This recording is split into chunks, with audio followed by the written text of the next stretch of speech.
I'm going to ask you again because I want to be clear. What is the God you believe in? I think that the claim that Christ is the embodiment of the prophet and the laws, I think that's true. Okay. Yeah. That's complicated. It's very, very complicated, but I think it's true. So you believe that Jesus was God? God. Yeah.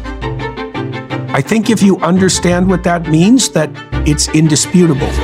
So yeah, Jordan Peterson just claimed that Jesus is God, and if that wasn't shocking enough, he followed it up by saying, if you understand what that means, it's indisputable. All right, what does Jordan mean by this, and why does it matter? In this video, we're going to break down his statement piece by piece, because let's face it, Jordan Peterson is not the easiest guy to follow.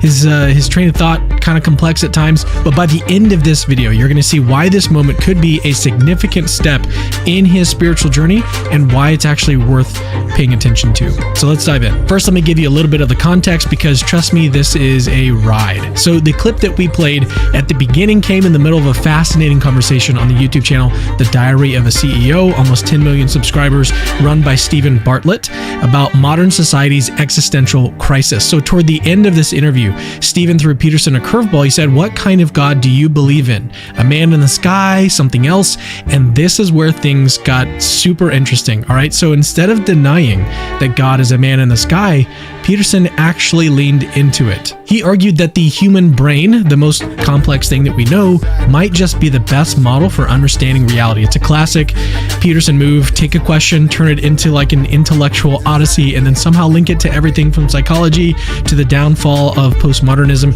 And if you're wondering why he's so anti-postmodernism, it's because it rejects the idea of a unifying story, something Peterson believes is absolutely vital for keeping societies from descending into chaos.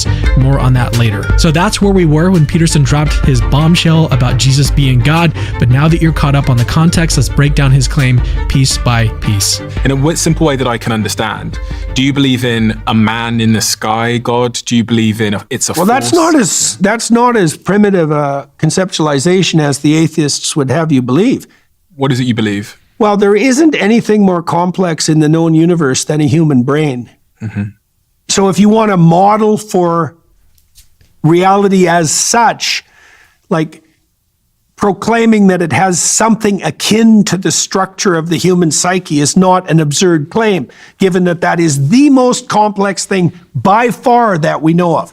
By far. All right, so here Peterson is doing something super surprising, right? He's leaning in to what atheists often mock as like the sky daddy caricature of God, but instead of dismissing it, he flips the script and argues that it's not as dumb as it sounds. So why is that? Well, he says the human brain, the most complex thing in the known universe, is a pretty good model for understanding reality. If our brains are this intricate, Peterson suggests, then maybe the idea of God resembling human qualities isn't so absurd after all. But here's where things get tricky, all right? By emphasizing complexity, Peterson seems to be implying that a complex universe requires an equally complex explanation.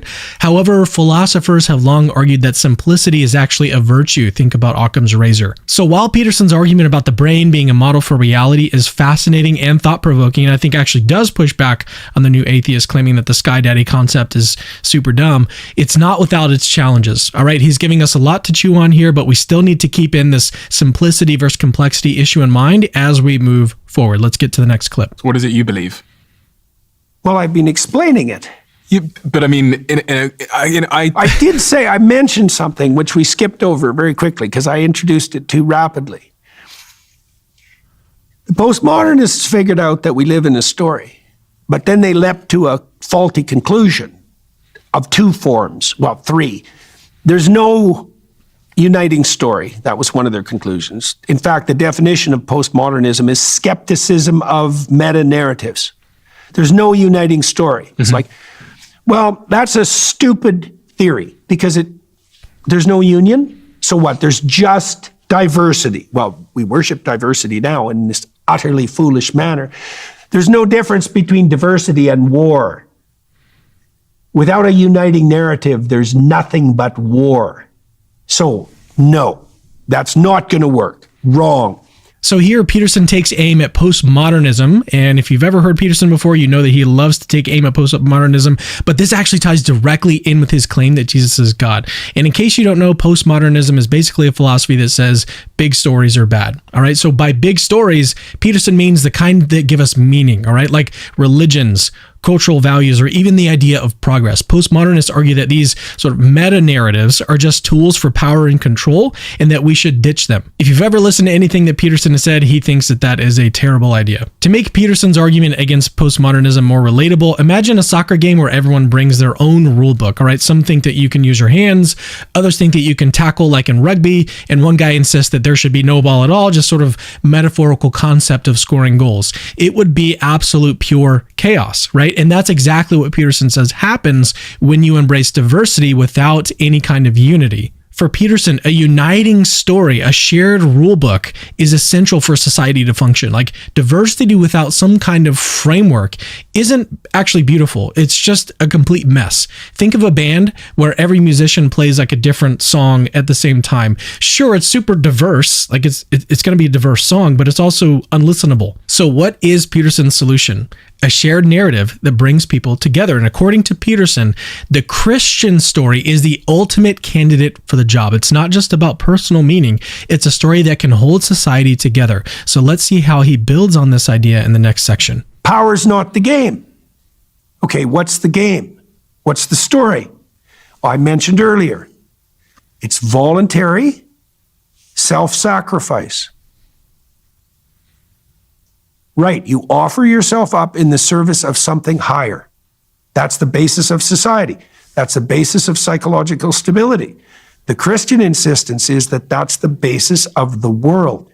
Peterson is sort of zeroing in on what he believes to be the foundational story, voluntary self-sacrifice. He argues that this principle isn't just a psychological or a societal construct, it's the very framework on which the world operates. But in our next clip, Peterson drops the bombshell. I'm going to ask you again because I want to be clear. Is what is the God you believe in? I think that the claim that Christ is the embodiment of the prophet and the laws, I think that's true. Okay. Yeah.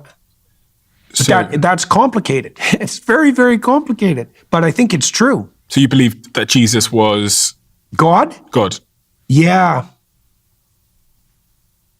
I think if you understand what that means, that it's indisputable.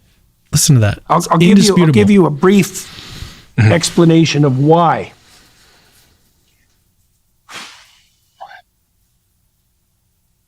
Christ takes the sins of the world onto himself. So that means all the problems that there are his problems. Right. Okay, so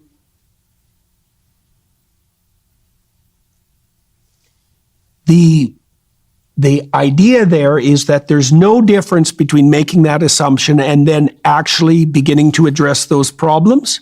And there's no difference between that which best addresses the problems of mankind and the divine. Those are the same thing. I want to break this down. And I can't see how that can be otherwise, because the contrary hypothesis would be that you would adapt best to your life by avoiding things that are difficult and terrifying. And no one believes that.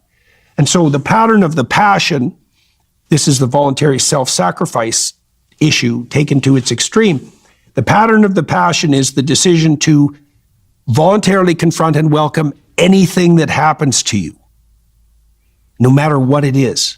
All right, so as you just heard, Peterson explicitly states that Jesus is God, but true to his style, he doesn't just drop the claim and move on. He frames it in a way that ties back to everything we've discussed so far. So for Peterson, the divinity of Christ isn't just a doctrinal statement. It's deeply tied to the idea of taking on the world's suffering. For Peterson, what makes Jesus divine, it's not about abstract theology. It's about the willingness to face the worst of reality with courage and sacrifice. And Jesus does this in reality. reality. But so what does Peterson mean when he says this claim is quote unquote indisputable? All right, he's not saying that everyone must agree that Jesus is God in the traditional sense. At least that's how I'm interpreting him. Instead, he's arguing that the story of Jesus's passion, his willingness to confront suffering voluntarily, reflects a universal truth about how we ought to live. So in that sense, Jesus represents the highest form of divinity. So for one, this statement from Peterson marks a significant moment in Peterson's intellectual and spiritual journey. He's moved from analyzing religious stories as sort of archetypes for the human condition to making explicit theological claims. It's a pretty big deal. Secondly, Peterson has admitted in another interview with Alex O'Connor, my friend Alex O'Connor, a prominent atheist YouTuber, that he suspects Jesus physically rose from the dead. Okay, Peterson suspects this. When asked about the resurrection, Peterson stated that if we had a camera outside Jesus' tomb, we'd actually see him walk out. I know you don't like that. Let me put it this way. If I went back in time with a Panasonic video camera and put that camera in front of the tomb of Joseph of Arimathea, would the little LCD screen show a man walk out of that tomb? I would suspect yes. This is a wild statement coming from someone who often approaches religious claims from a psychological or symbolic perspective. It suggests that Peterson isn't just toying around anymore with abstract ideas. He's actually seriously considering the historical and metaphysical claims of Christianity. But now here is the million-dollar question, all right? What kind of Christian will Jordan Peterson become? He's obviously on the path. His wife, Tammy, just converted to Catholicism. Will he follow her lead? Catholicism's intellectual tradition seems kind of right up his alley with its deep thinkers like Aquinas and Augustine. Or will Peterson sort of carve out his own path like one certain William Lane Craig? As we leave you with this image of Peterson attending Mass, we're reminded that faith is not a destination. It's actually an adventure. So what do you think? Where will Peterson's journey take him next?